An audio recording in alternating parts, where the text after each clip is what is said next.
I guess the best feeling is when the horse recognises you compared to everyone else, like you stand out in that horse's life. For example, you know, him coming to me in the paddock, that it's like, oh, he actually kind of likes me, or he likes when I bring him in, he's happy. You know, I don't bring him in and then he's like, oh, damn it, she's coming to get me again. I started up here in the beginning of year 9, so that was 5 years ago now. Since then, I've been coming up like 5 days a week. But basically, I've got a phobia of needles, and when I was little I had appendicitis and I was in the hospital for weeks. One time I went to the hospital and I saw like the ward that I was in when I was little, and it just full on like triggered me, and there were like tears, probably gonna start crying now.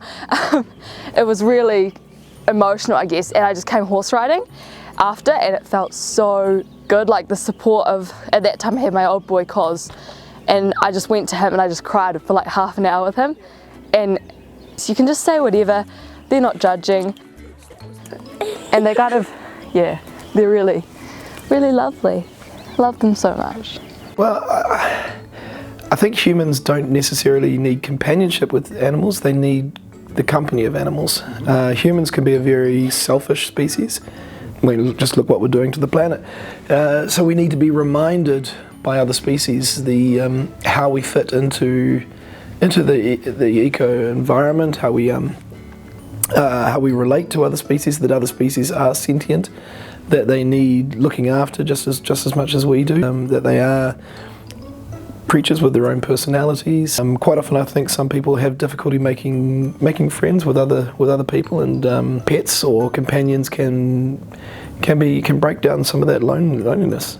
Yeah, so we've got a dog called Papi Tōnuk and 2 cats, Whetū Marama and Coco. Quite often got other little creatures that come and visit, like hedgehogs or birds. We found a hedgehog walking out in the daytime, which is not a good thing to see, and so we pulled the car over, picked him up, found he was covered in mange. There was no one at the top of the south that was looking after hedgehogs, so we nursed and looked after little Priscilla, as we called him. He was a boy. And got him back to health and released him, and since then we've become known as the hedgehog rescue people for the top of the south. Yeah, quite often we've got little hoggies or hoglets in the house that need looking after.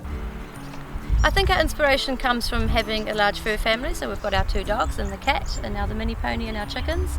And we go walking a lot on the beach, and we interact with people a lot, so whether they're pet owners or just average people that are walking on their own.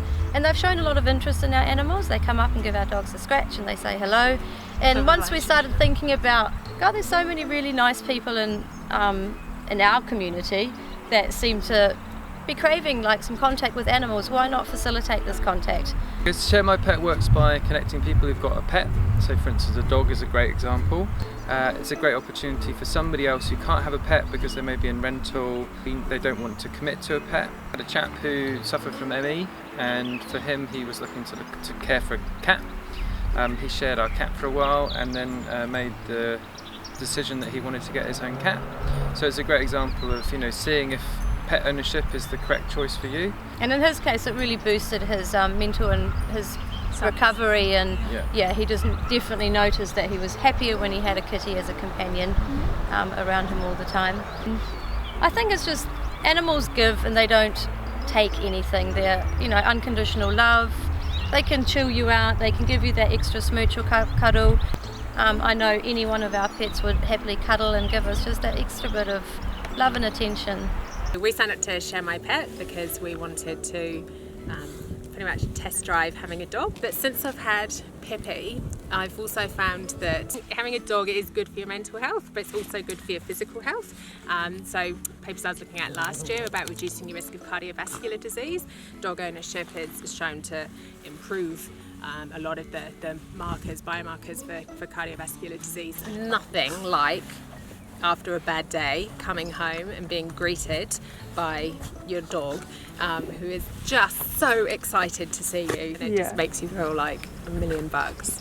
Some people choose to have kids, some people make the better decision and decide not to and have cats and dogs instead.